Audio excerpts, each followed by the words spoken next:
Bonjour Bernard-Henri Lévy. Bonjour. Merci d'être avec nous. Votre livre s'appelle L'Empire et les Cinq Rois. On va en parler dans quelques instants. Il publie chez Grasset. C'est un livre événement qui suscite beaucoup de commentaires. Évidemment, l'actualité le rejoint aujourd'hui. Est-ce que véritablement vous avez le sentiment que Donald Trump et Emmanuel Macron renoncent à finalement envoyer des bombes contre le régime de Bachar al-Assad ? Je ne sais pas, mais ce dont je suis sûr, c'est que, comme je le dis dans le livre, Donald Trump, c'est pas Auguste, c'est Augustulus, le dernier empereur romain. Augustulus, qui était le fossoyeur de l'Empire romain et qui était occupé, je vous le rappelle, nous raconte Suétone, à pépier dans son poulailler avec ses poules. Il pépiait avec ses poules. Oui. Pépier, c'est ça, vous dites, c'est ce que fait Donald pépier, Trump ça veut dire aujourd'hui. tweeter. Bah oui.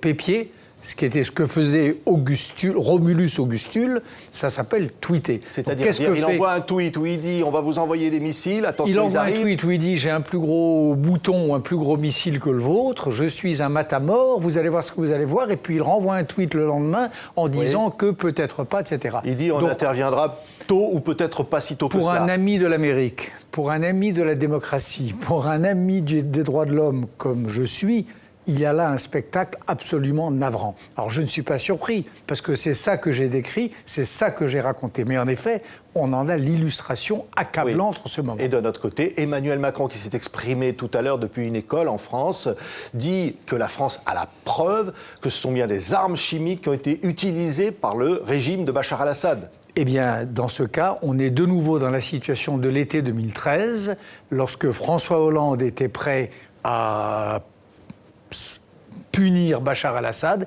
et qu'il s'est arrêté parce qu'Obama avait fait volte-face. Trump est en train peut-être de faire volte-face comme Obama avait fait volte-face. Les perdants de cette affaire, ce sont les Syriens, ce sont les derniers enfants de la Ghouta qui n'ont pas été encore gazés. Oui, et Emmanuel Macron dit « la France interviendra au moment utile et efficace ». Ça veut dire quoi ? On suit les États-Unis ? Si vraiment cela était avéré, cela veut dire qu'on renonce à être nous-mêmes, que l'on renonce à ce que la France ait une voix, VOIX et VOIE, ça veut dire qu'on renonce à la grandeur de la France. La grandeur de la France, elle est de dire le droit et de le défendre. Il y a une loi qui est inscrite dans la charte des nations, dans les principes des Nations Unies depuis quelques années, qui est la responsabilité de protéger. Et ça, c'est plus important que les petites chicailleries, les vétos au Conseil de sécurité. Ça, c'est désormais une loi fondamentale. La responsabilité de protéger. La communauté internationale a le devoir de se porter au secours d'enfants gazés par des armes interdites. La France est, avec les autres, garante de cette loi. Je serai consterné qu'une nouvelle fois, elle se dérobe. Oui, vous pensez qu'il serait possible aujourd'hui que la France, la Grande-Bretagne, les États-Unis bombardent les moyens chimiques de Bachar el-Assad ? Est-ce que ça ne serait pas la porte ouverte à un nouvel engrenage ? Pour l'instant, il n'y a qu'un engrenage qui est véritablement inquiétant, parce qu'il a fait 500 000 morts. C'est l'engrenage qui se déroule, qui se déploie depuis 7 ans en Syrie, et dont les deux opérateurs sont Bachar al-Assad et Daesh. Voilà l'engrenage. La vraie machine à engrenage, c'est Bachar et Daesh, qui sont une sorte de broyeur à deux mâchoires qui a broyé la Syrie, qui a broyé 500 000 corps de petits-enfants, de femmes et d'hommes. Oui. 500 000 morts, cela veut dire c'est l'équivalent pour la France, par exemple, mon pays, de 2 millions de morts. C'est comme si depuis 7 ans, le gouvernement français avait assassiné 2 millions de Français. Oui. C'est beaucoup de monde. Mais c'est ça l'engrenage. Est-ce qu'il n'est pas déjà presque trop tard ? On voit la Ghouta est tombée, les rebelles ont perdu leur bastion. Bachar el-Assad a gagné, il est désormais incontournable. Il a gagné par la faute de qui ? Par la faute de notre lâcheté, par la faute de notre démission. Oui, alors est-ce qu'il est trop tard ? Il n'est jamais trop tard. Il y a encore des enfants qui ne sont pas morts. Bachar al-Assad n'a pas tout à fait fini son travail de fou. C'est un paranoïaque, c'est un fou. On ne peut pas, un homme sain d'esprit ne peut pas tuer 500 000 personnes et en déplacer 10 millions. il n'est pas trop tard pour essayer de ramener un fou à la raison. Il n'est jamais trop tard. Mais qu'est-ce que vous répondez, Bernard-Henri Lévy, à ceux qui vous accusent d'avoir finalement poussé le président Sarkozy à entrer en guerre en Libye et qui aujourd'hui, je voyais un article dans Mediapart qui vous qualifie, je le cite, de VRP de la guerre? Eh bien, je leur réponds que si j'ai vraiment joué ce rôle auprès du président Sarkozy, j'en suis très fier, parce que j'ai évité à la Libye de devenir une autre Syrie. Voilà. Si vraiment j'ai joué ce rôle, a été évité 2 Syries. Aujourd'hui, on n'aurait pas une Syrie, on en aurait 2. Et la Syrie, c'est la honte de notre génération. Oui, et il y a les Kurdes. Et l'ancien président François Hollande qui dit comment ce peuple a été abandonné, littéralement abandonné. Et c'est le point de départ de ce livre. C'est ça qui vous touche aujourd'hui. Ce qui me touche, c'est les Kurdes, et c'est d'une manière générale l'islam éclairé, l'islam démocratique, l'islam des droits de l'homme. Celui-là, ou bien nous l'abandonnons, ou bien nous l'encourageons. C'est ça la question. Les Kurdes, c'est l'exemple même de cet islam éclairé. Comme l'islam de Bosnie-Herzégovine, c'est l'islam éclairé. Donc il faut comme un État kurde, c'est ça que vous souhaitez. Comme l'islam marocain, c'est l'islam éclairé. Comme l'islam de Mohamed V, grand résistant, qui avait refusé que les Juifs de son royaume portent l'étoile jaune. Tout ça, c'est l'islam de paix, l'islam des Lumières, l'islam de savoir, l'islam de culture. Est-ce qu'on défend cet islam? Est-ce qu'on l'aide? Il se défend tout seul. Est-ce qu'on l'aide à se défendre? Ou est-ce qu'on finit de le décourager en donnant la main à Daesh ou aux totalitaires et autoritaires du genre Bachar al-Assad? C'est vraiment la question de notre époque, c'est la question de notre génération. Et les Kurdes, c'est un des exemples de cela. Et en effet, l'exemple est terrible. Et c'est de lui que part mon livre, parce qu'on a là des femmes et des hommes, et des femmes aussi, parce qu'il y a des bataillons de femmes, qui ont lutté avec nous, et soyons honnêtes, souvent à notre place contre Daesh. Il y a là des femmes et des hommes qui ont fait qu'on n'a pas eu plus de crimes terroristes d'autres Bataclan, d'autres Charlie Hebdo ou d'autres hypercachers. Et le moment venu, qu'est-ce qu'on fait? On les jette comme des Kleenex après usage. Peuple jetable. Voilà, les Kurdes, pour l'Occident. Finalement, parce que l'interventionnisme militaire, voire même les guerres que l'on déclenche, sont souvent portées par l'intérêt des pays qui déclenchent ces guerres. Oui, eh bien je pense que dans cette affaire, nous sommes allés contre nos valeurs et contre nos intérêts. Parce que notre intérêt, c'était d'avoir contre Bachar al-Assad, ou à côté de Bachar al-Assad, si vous préférez, à côté du Hezbollah, à côté de l'Iran, je ne dis pas qu'on est contre eux, à côté de l'Iran, d'avoir un pays musulman, à majorité musulmane, démocrate, stable, ami de la démocratie, amical à l'endroit de l'Occident, soutenant les droits de l'homme, c'était notre intérêt. Oui. Donc, dans cette histoire, on a tiré une balle dans le pied de nos valeurs et dans le pied de nos intérêts. Oui, on a eu tout faux. Oui. Dans ce livre, Bernard-Henri Lévy, c'est qu'au fond, l'Empire et les Cinq Croix, alors évidemment, les Cinq Croix, c'est la Chine, la Russie, l'Arabie Saoudite, l'Iran, la Turquie, on en parlait avec les Kurdes il y a quelques instants, et puis de l'autre côté, il y a les États-Unis, il y a cet Occident, la France aussi peut-être, vous dites, qu'on renonçait finalement à la mission qui aurait dû être la leur, et qui en quelque sorte ouvre la voie à ces pays aujourd'hui qui menacent finalement une certaine liberté. Oui, je n'aime pas le mot de mission, mais simplement au moins faire comme eux. Je veux dire, Erdogan, par exemple, tente de ressusciter le passé ottoman.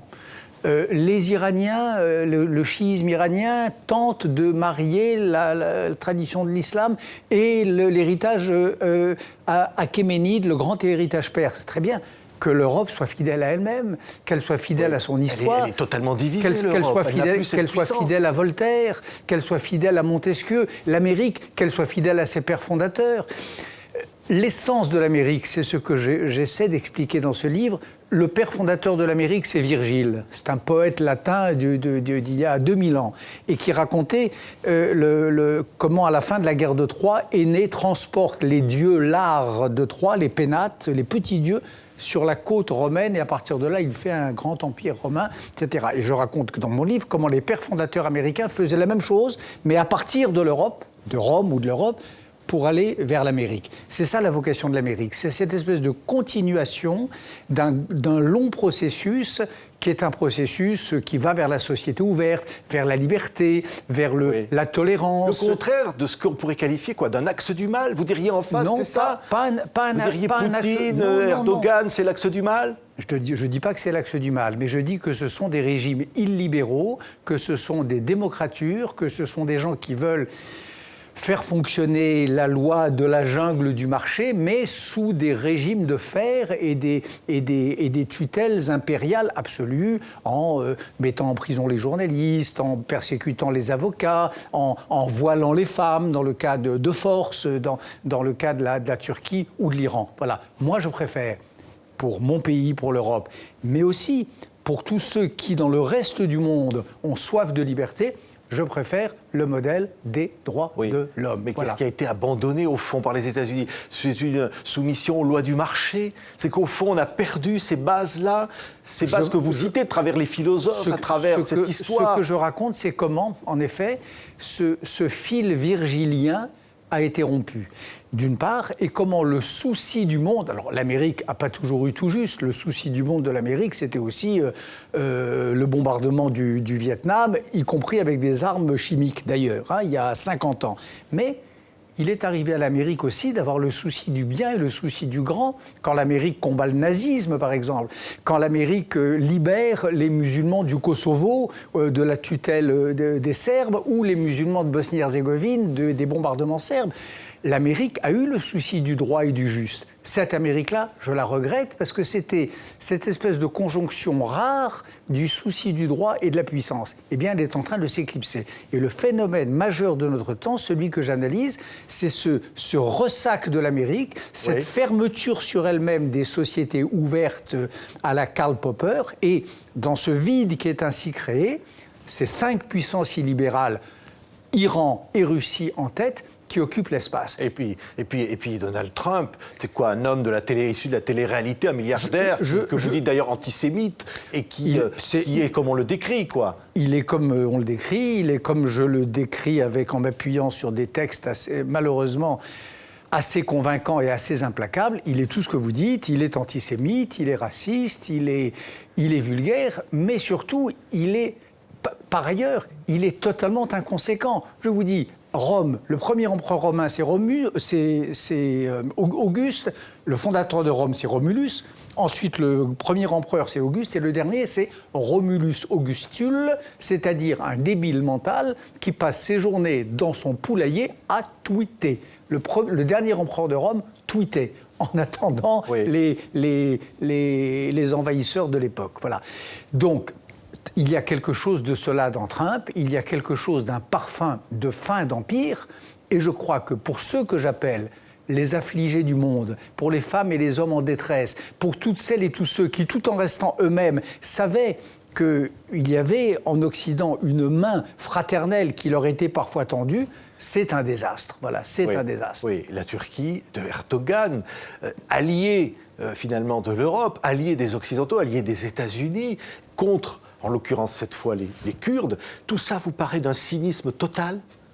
La Turquie, oui, elle est officiellement l'alliée des États-Unis puisqu'elle appartient à l'OTAN.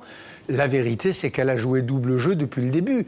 Rappelez-vous la bataille de Kobané, et ça j'en apporte, après la presse turque elle-même, j'en apporte les preuves dans mon livre. La Turquie, alors qu'elle était l'alliée de l'OTAN, elle aidait Daesh à faire passer ses armes vers Kobané. Elle servait de base de repli pour les combattants ou les commandants de Daesh. Elle a fourni du carburant idéologique et du carburant tout court. Donc la Turquie, elle a été, comme Bachar al-Assad, sous les dehors de la rhétorique antiterroriste, ils ont été les alliés de Daesh. Oui. Voilà, c'est ça. Alors, c'est vrai que tout ça est un peu compliqué.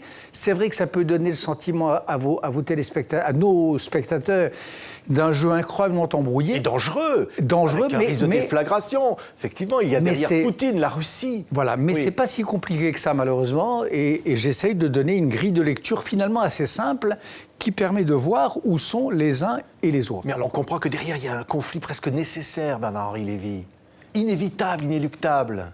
J'espère que non. J'espère que ça ne sera pas un conflit. Mais qu'il y ait nécessité pour les démocraties de s'affirmer et de résister, je le crois. Les démocraties ne sont pas, comme disait autrefois une secrétaire d'État française courageuse, on n'est pas des paillassons sur lesquels les ayatollahs chiites ou M. Erdogan ont le droit de venir s'essuyer les pieds chaque matin. Et encore une fois, nous ne pouvons pas être ces traîtres, parce que c'est le visage que nous avons aux yeux des Kurdes. Moi, j'ai quitté Erbil en octobre dernier, j'avais les larmes aux yeux, parce que je voyais les larmes dans les yeux de mes amis kurdes qui avaient tant donné dans la lutte commune contre Daesh et qui, au dernier moment, se voyaient abandonnés en rase campagne devant les milices chiites qui se conduisaient chez eux comme en terrain conquis. Donc cette idée-là, c'est vrai que moi, j'ai eu honte d'être européen, j'ai eu honte d'être occidental, et puis, à cette honte s'est ajouté un immense chagrin de voir les valeurs auxquelles je tiens tant et auxquelles je sais qu'encore une fois, les Bosniaques, les Afghans démocrates, les Marocains, beaucoup de gens dans le monde entier croient autant que moi, parce que elles n'appartiennent pas à l'Europe, les droits de l'homme et les démocraties et le droit tout court. Toutes ces valeurs que foulent aux pieds les Chinois ou les Russes, elles ne sont pas la propriété privée des Européens, elles appartiennent au monde entier. Il y avait un grand philosophe que je cite dans ce livre qui s'appelait Husserl et qui en 1938 disait « L'Europe, ce n'est pas une région du monde, c'est une région de l'esprit ».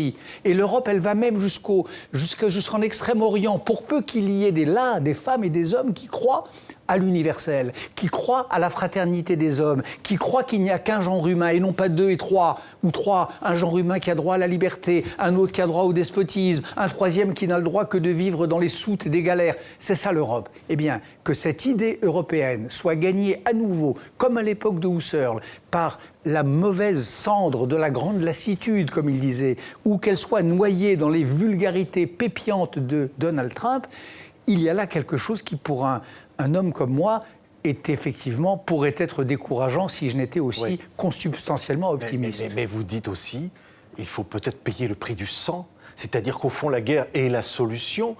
Mais après la guerre, il y a quoi? Non, je ne pense pas que la guerre soit la solution. D'ailleurs, la guerre n'est jamais la solution. Il arrive que la guerre, face à Hitler, en effet, au bout du compte, il fallait en effet la guerre, on n'avait pas le choix. Donc il y a des circonstances, elles sont rares, mais bien avant la guerre, il y a le rapport de force, il y a la politique, mais une vraie politique, une politique responsable, pas une politique d'abandon, pas la manière dont on se conduit, par exemple, face à Poutine. Vous savez, moi, il y a une chose dans la vie que j'ai apprise à détester tout au fil de ma vie, ça s'appelle le chantage. Le chantage, c'est atroce. Là, les 5 rois dont je parle, leur point commun, c'est qu'ils se sont tous les 5 des maîtres chanteurs. Ils ont tous les 5 un pistolet braqué sur la tempe de l'Europe, de l'Occident, mais encore une fois, des hommes libres en général. Les Turcs, leur pistolet, c'est les migrants. Les Chinois, leur pistolet, c'est les futures matières qu'on appelle les terres rares avec lesquelles on fabriquera bientôt nos téléphones portables. Les Russes, leur chantage, le pistolet, c'est qu'ils ont les moyens de manipuler et de truquer nos élections. Les Iraniens, leur chantage, c'est la bombe atomique, puisqu'ils sont au bord de la bombe atomique. Et l'Arabie Saoudite ou d'autres, c'est le fait qu'ils ont financé Al-Qaïda, qu'ils ont inspiré Daesh et qu'ils pourraient être à l'origine de la 3e vague de terrorisme. Donc, les femmes et les hommes libres du monde sont sous le coup de 5 chantages. Qu'est-ce qu'on fait face au chantage? Est-ce qu'on cède? Est-ce qu'on se couche? Ou est-ce qu'on essaye d'y faire face? Moi, je dis qu'il faut y faire face. Mais y faire face, je ne dis pas que ça veut dire faire la guerre. Je suis pas aussi simple que ça. Mais en tout cas, faire face. Refuser le chantage. Voilà ce qui n'est pas suffisamment fait aujourd'hui, car pour l'instant, sur chacun de ces terrains, nous reculons. Et le dernier exemple en date, c'est cette malheureuse Syrie, c'est ces malheureux enfants de la Ghouta qui feront les frais, si cela devait se confirmer, qui feraient les frais de notre lâcheté. Merci Bernard-Henri Lévy. Ça s'appelle L'Empire et les 5 rois. Votre nouveau livre, c'est absolument incroyable de lire ça, inspiré finalement du film aussi Peshmerga que vous aviez réalisé, du terrain, et qui nous ramène donc cette expérience et ce témoignage. On était heureux de vous recevoir aujourd'hui. Merci.